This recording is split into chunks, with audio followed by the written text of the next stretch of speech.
Hey everybody, Gears here, and another look at my test subject. I'm about to fiberglass this, and everything I need to do on this, I've been practicing on this here, an R4 dome from Star Wars. Demolding it, it's cleaned up. There was a bunch of paint that got stuck behind. Wasn't too happy. The mold wasn't too happy with that. I should have waxed maybe, I did 5 layers, I guess I should have gone for 7. So there's a good learning lesson right there. Also, the gel coat I'm getting doesn't specify whether it's wax or non-wax, and consequently it turns out it's wax. And when working with that, I had let the gel coat completely dry before I put the fiberglass on.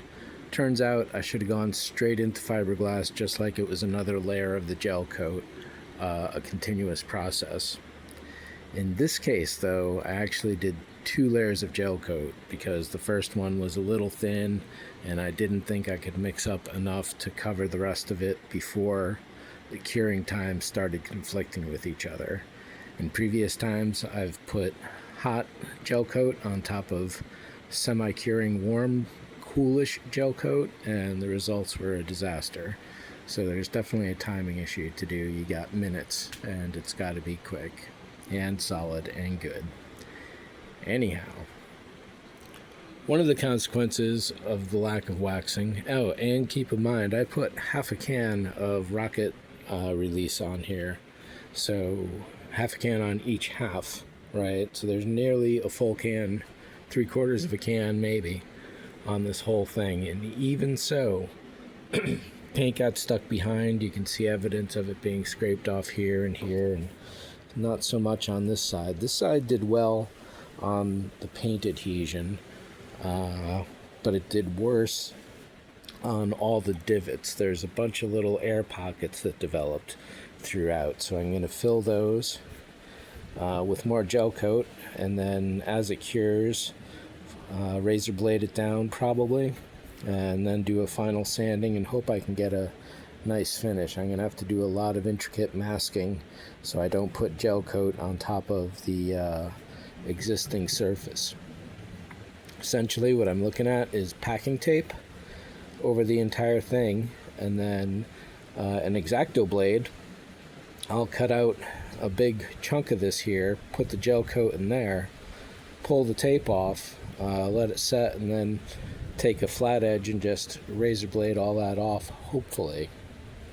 It is more of a problem here because this is a curved surface. So I might just take a styrene sheet and try and saw blade it off that way, maybe real slow. We'll see. That's on a curved surface too. Little dent right there, and then this little guy right there. Putting the halves together, the seam is a little thicker than I thought it would be. However, putting wax on that should seal it up. I don't have the bolts and screws with me, but let me put this together and we'll take a quick look. So here we go. It can get a little tighter, but not too much really. So I'm a little surprised at that. But again, just filling that seam, and then I can't pinch that side to make it tighter, but you can trust it. Oh, it's a little off down there. Something's going on. I'll have to look into that down there and see what's going on in that edge.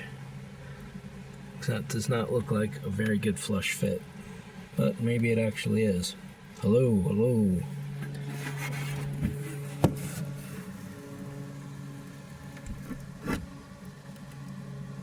So yeah, once it's waxed, that should minimize it pretty well. And as to this dome ring, I'm going to be doing some filling in, and I'm thinking of building a new one right in here. Layer some gel coat on there, pull it up, let it cure, layer some more tape, do it once or twice more, and then yeah. So I'm going to do this side first, and then if this works, then I'll be transferring that to the other side where you can almost see the indications of a panel line going around there. And that was my original intention. So that's it for this one. Thanks for watching. See ya.